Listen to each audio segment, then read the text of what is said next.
The U.S. Virgin Islands are the Caribbean paradise hiding in plain sight, an actual American territory with turquoise water, coral reefs, and rum, and no passport required. Before you book anything, here is everything you actually need to know before you go.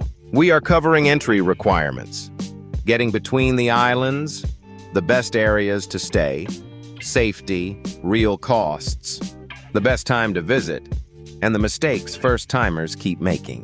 From the resort beaches of St. Thomas to the protected national park shores of St. John and the Danish colonial streets of St. Croix, three very different islands share one American territory. Save this video before you start booking flights, because we are answering the questions people actually search before landing in the U.S. Virgin Islands. Let us start with entry requirements, because this surprises the most people.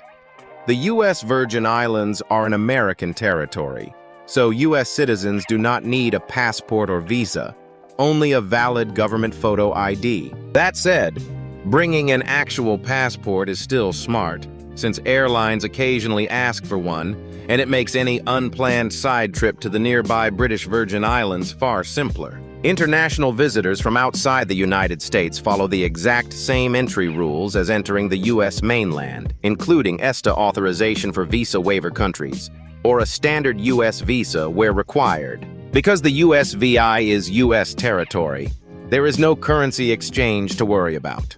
The U.S. dollar is the only currency used everywhere on all three islands. Agricultural restrictions still apply on departure. U.S. Customs and Border Protection screens flights leaving the territory for the mainland, so avoid packing fresh fruit, plants, or certain food items in checked luggage. Make sure any photo ID you bring is real ID compliant if you are a U.S. citizen flying domestically, since standard driver's licenses without the gold star are no longer accepted at TSA checkpoints. Travel insurance is not required, but it is worth considering for medical coverage and trip interruption, especially during hurricane season when flight disruptions become more common. If you plan to hop over to the British Virgin Islands by ferry, that is an actual international border crossing, and you will need a passport for that leg of the trip. And always double-check TSA's current real ID and identification requirements close to your travel date, since federal rules around acceptable identification have shifted in recent years. Because there is no international border crossing involved for the mainland leg,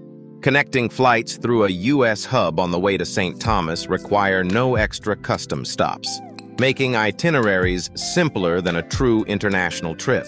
Duty-free shopping is a genuine perk of the territory. U.S. citizens returning from the USVI enjoy a higher duty-free allowance than returning from most other Caribbean destinations. Pets traveling with you follow standard domestic U.S. airline pet policies, rather than any international import rules.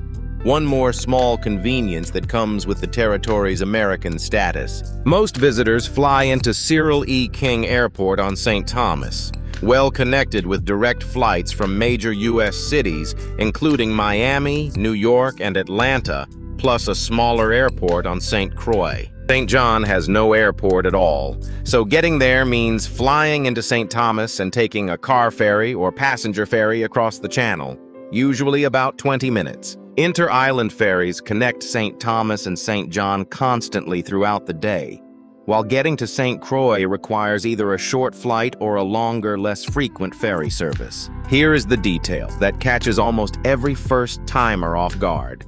Despite American cars, American license plates, and American traffic laws, everyone drives on the left side of the road. This quirk dates back to Danish colonial rule, and rental cars are simply configured for right-hand traffic patterns. So give yourself extra caution on your first day behind the wheel. Renting a car makes real sense on St. Thomas and St. Croix. Both islands are hilly and spread out, with steep switchback roads that reward a vehicle over walking. St. John is different. Much of the island sits inside Virgin Islands National Park, and a solid safari bus and taxi network covers the main beaches without needing your own car. Open-air safari buses, essentially converted trucks with bench seating, are the classic way to get around St. Thomas and St. John, cheap, scenic, and genuinely part of the local charm. Taxis on all three islands often run on a shared per-person fare system rather than a private meter, so confirm the rate structure before you climb in. Parking near Charlotte Amalie and Christiansted can be tight during cruise ship days. Arriving early or using a taxi avoids the worst of the midday congestion downtown. Water taxis and day sail charters connect the islands for travelers who want to island hop, without dealing with the fixed ferry schedule popular for a St. John or Buck Island day trip. If your itinerary covers all three islands, budget real time for inter-island transit. St. Croix in particular sits far enough away that it functions almost like a separate trip. Charlotte Amalie on St. Thomas is the territory's capital and cruise port hub, home to duty-free shopping, historic Danish buildings, and easy access to resort beaches like Morningstar and Magens Bay. The east end of St. Thomas, around Red Hook, offers a quieter resort scene with easy ferry access to St. John, popular with travelers who want beach time without the cruise crowds. Cruise Bay on St. John is the island's only real town, small, walkable, and packed with restaurants and boutiques.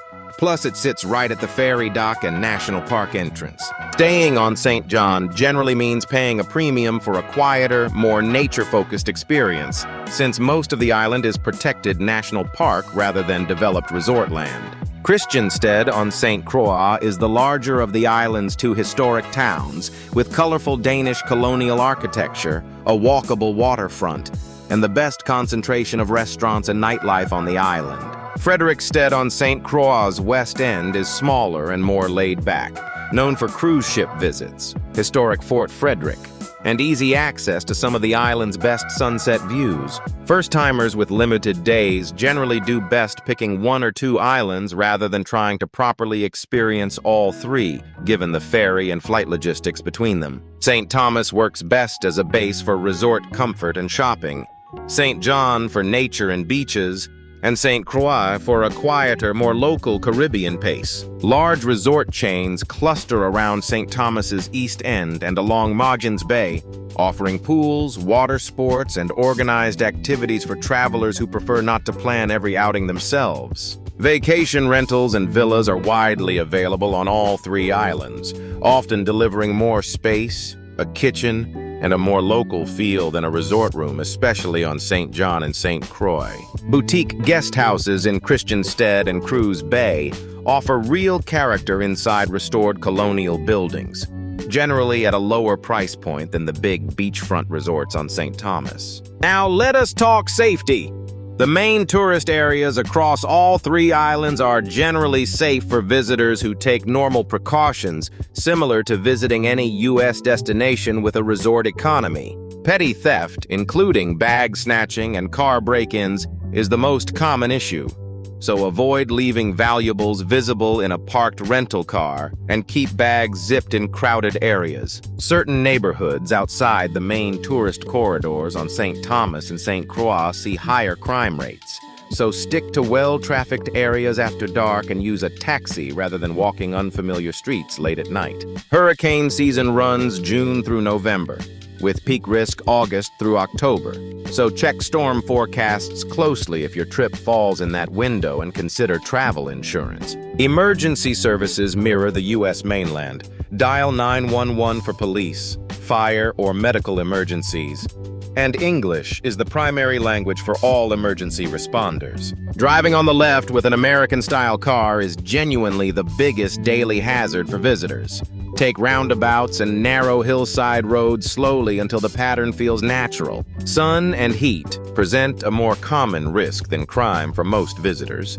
Strong Caribbean sun paired with high humidity catches first-timers off guard, so hydrate and reapply sunscreen often. Healthcare quality is solid on St. Thomas and St. Croix.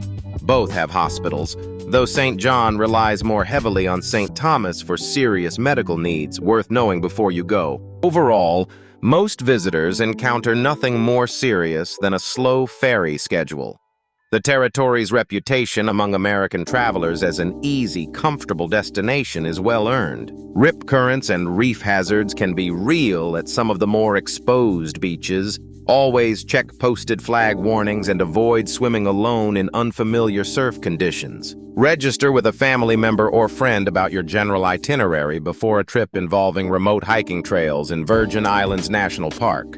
A simple precaution that costs nothing. Cell coverage and roaming work like the mainland U.S. for most carriers across the populated areas, though signal can drop out on St. John's more remote North Shore trails and beaches. Let us be direct about this. The U.S. Virgin Islands are one of the more expensive Caribbean destinations, driven by import costs since nearly everything arrives by boat or plane. Budget travelers can get by on roughly $100 to $150 a day covering guest houses, casual local food, and safari buses, while mid-range trips typically run $250 to $400 daily. Beachfront resorts on St. Thomas commonly run $300 to $600 a night in high season, while smaller guest houses on St. Croix or St. John can come in noticeably cheaper. Food costs run high across the territory since most groceries and restaurant ingredients are shipped in. Expect to pay mainland U.S. prices or more for a casual sit-down meal. Local food stands and roadside vendors selling Johnny cakes, pâtés, and grilled fish offer some of the best value on the islands, often half the price of a resort restaurant. Rental cars are essential on St. Thomas and St. Croix and add up fast, typically $60 to $100 a day in high season, plus higher gas prices than the mainland. Ferry tickets between St. Thomas and St. John run roughly $10 each way per person, a small but recurring cost if you plan to island hop during your trip.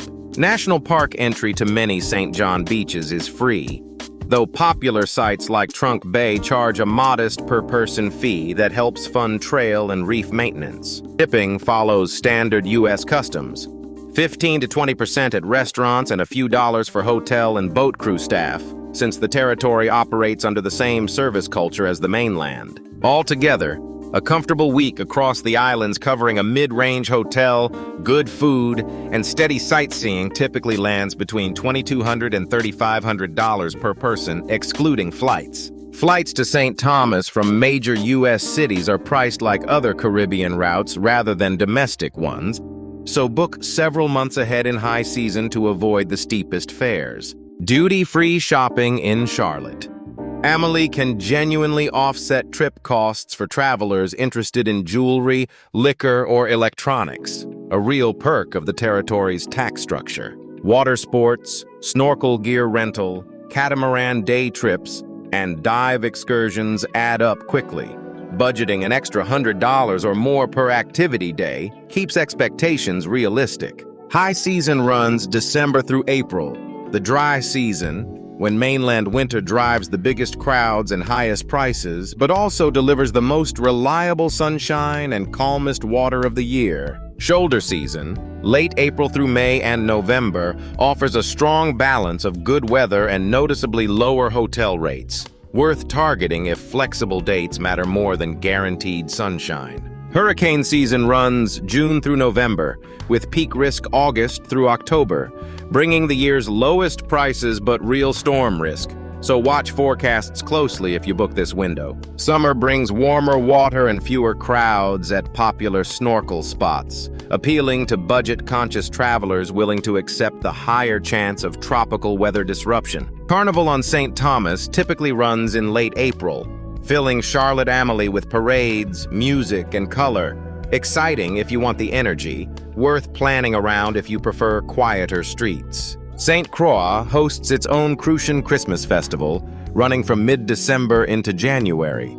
A major cultural event that also means higher prices and bigger crowds on that island. Water temperatures stay warm and swimmable essentially year-round, one of the territory's genuine advantages over destinations with a real off-season for beach and reef activities. Whatever season you choose, book beachfront resorts well ahead if your trip overlaps with December through April, since prices and availability shift fast during peak winter months. Overall, late April or November tend to offer the best balance of good weather, lower crowds, and reasonable prices for a first-time visit to the territory. Christmas and New Year's bring huge crowds of mainland visitors and returning locals.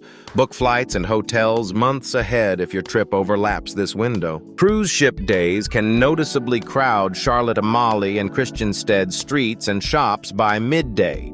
Checking the port schedule in advance helps you time a quieter visit downtown. Whale watching season, roughly January through March, adds another draw for winter visitors, with humpback whales occasionally spotted migrating through nearby Caribbean waters. Magens Bay on St. Thomas is regularly ranked among the world's most beautiful beaches, a mile of calm, protected turquoise water framed by green hills and an essential first stop. Virgin Islands National Park covers nearly 2/3 of St. John, protecting pristine beaches, hiking trails, and colonial-era ruins across most of the island's undeveloped land. Trunk Bay on St. John consistently ranks as one of the best beaches on Earth, with an underwater snorkeling trail marked right off the sand for spotting reef fish and coral. Buck Island Reef. National Monument off St. Croix protects one of the most vivid coral reef systems in the Caribbean, reachable by a short boat trip and worth a full day. The Cruisin' Rum Distillery on St. Croix offers tours through one of the oldest rum producers in the Caribbean, with tastings straight from the source at the end. Coral World Ocean Park on St. Thomas gives visitors an underwater observatory, shark encounters, and marine exhibits, a great option for families or anyone skipping snorkeling. Christiansted National Historic Site on St. Croix preserves Fort Christiansvern and the surrounding Danish colonial waterfront, one of the best preserved examples of that era anywhere in the Caribbean. The Annaberg Sugar Plantation ruins on St. John offer a sobering, well-preserved look at the island's plantation-era history, with ranger-led tours available seasonally. Sunset sailing and catamaran trips departing from Red Hook or Cruz Bay are a genuine highlight, drifting past uninhabited cays with rum punch in hand as the sky turns orange. The 99 Steps and Blackbeard's Castle in Charlotte.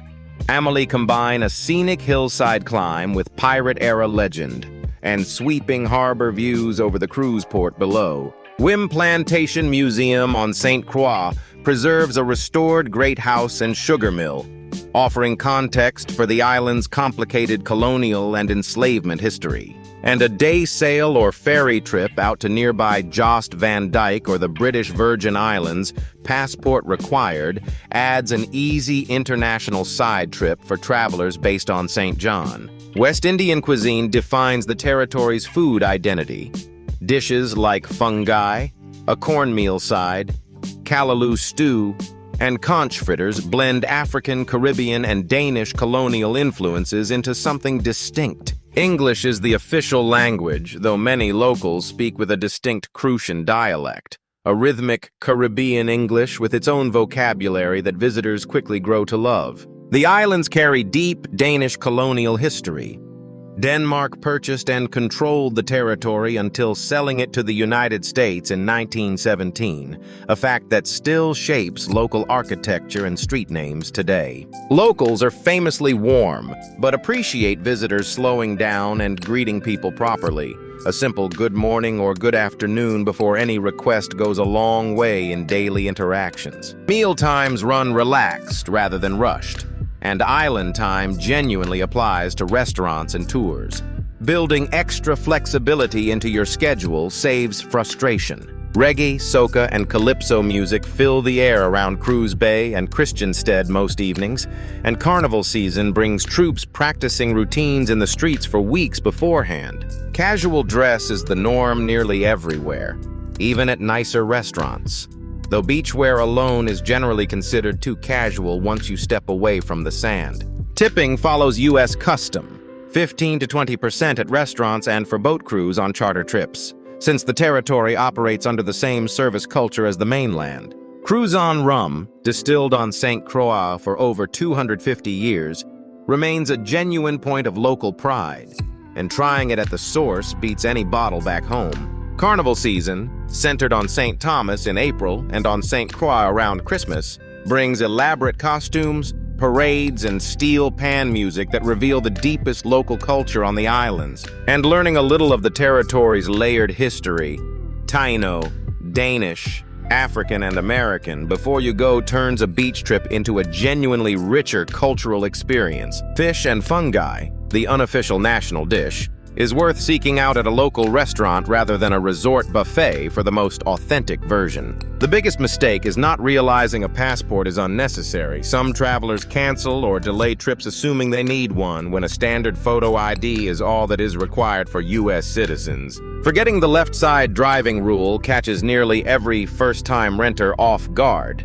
Take the first day slow and watch for oncoming traffic patterns before building confidence. Trying to see St. Thomas, St. John, and St. Croix all in one short trip leaves visitors exhausted on ferries and flights rather than actually enjoying any single island properly. Underestimating how expensive the territory can be surprises budget-minded travelers. Import costs push restaurant and grocery prices well above typical mainland U.S. levels. Skipping St. John, because St. Thomas has more resorts, means missing Trunk Bay, Virgin Islands National Park, and some of the best beaches in the entire Caribbean.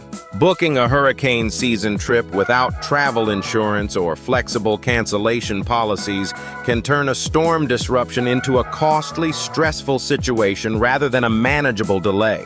Not budgeting enough time or money for inter-island ferries and flights leads to a rushed, frustrating trip, since St. Croix in particular sits far enough away to need real planning. Assuming St. Croix is just a smaller version of St. Thomas misses the point. It has its own distinct pace, history, and attractions worth experiencing on their own terms. And exchanging currency at all is simply unnecessary. Some visitors ask about exchange rates out of habit, forgetting the U.S. Virgin Islands use the U.S. dollar exclusively. Overpacking for a foreign trip mentality, extra adapters and backup documents is wasted effort here, since the territory runs on standard U.S. plugs, voltage, and payment systems. Underestimating the sun and skipping reef-safe sunscreen damages both your skin and the coral reefs that make the snorkeling here worth visiting in the first place. And not booking popular catamaran or Buck Island snorkel trips in advance leads to disappointment. These excursions regularly sell out during high season, especially around holidays. The U.S. Virgin Islands are the easiest genuinely tropical Caribbean trip for American travelers. No passport, no currency exchange, and English spoken everywhere, yet it feels worlds away from the mainland. Beach and reef lovers find a rare combination here. World-class snorkeling at Trunk Bay and Buck Island sits within a short ferry or boat ride of resort comfort on St. Thomas. Families traveling with kids generally find the territory manageable. U.S.-style infrastructure, familiar food options, and no passport requirement ease the logistics considerably compared to a foreign country. Nature lovers benefit enormously from Virgin Islands National Park protecting most of St. John, a genuine rarity for a destination this accessible from the U.S. mainland. Travelers seeking a budget Caribbean getaway may want to look elsewhere. The territory leans expensive across lodging, food, and rental cars compared to many other island destinations. The territory rewards travelers who enjoy a mix of beach time, light hiking, and slow-paced island exploration over those who want a single all-inclusive resort compound. History buffs will appreciate the deep layers of Danish colonial, Taino, and African heritage still visible in Christiansted's architecture and the plantation ruins scattered across the islands. Sailing and boating enthusiasts find some of the best conditions in the Caribbean here, with protected channels between the islands making it a popular charter and bareboat sailing destination. Short trips work well if you pick one or two islands, though a full week or more lets you properly experience St. Thomas, St. John, and St. Croix without feeling rushed. In the end, whether the U.S. Virgin Islands is right for you comes down to one question. Are you ready for genuine Caribbean beauty without the passport hassle of a truly international trip? and travelers craving an escape that still feels distinctly American in its systems, but distinctly Caribbean in its scenery, will find the U.S. Virgin Islands hits that balance better than almost anywhere else. That is everything you need to know before visiting the U.S. Virgin Islands in 2026. From entry requirements to knowing exactly what to skip. Which island are you most excited to explore, St. Thomas, St. John, or St. Croix? Tell us in the comments below. If this guide helped you plan your trip, please like and subscribe for more honest, in-depth travel guides from our small channel. Thanks for watching, and aloha from Kahana Designs. Until next time, safe travels and sweet dreams.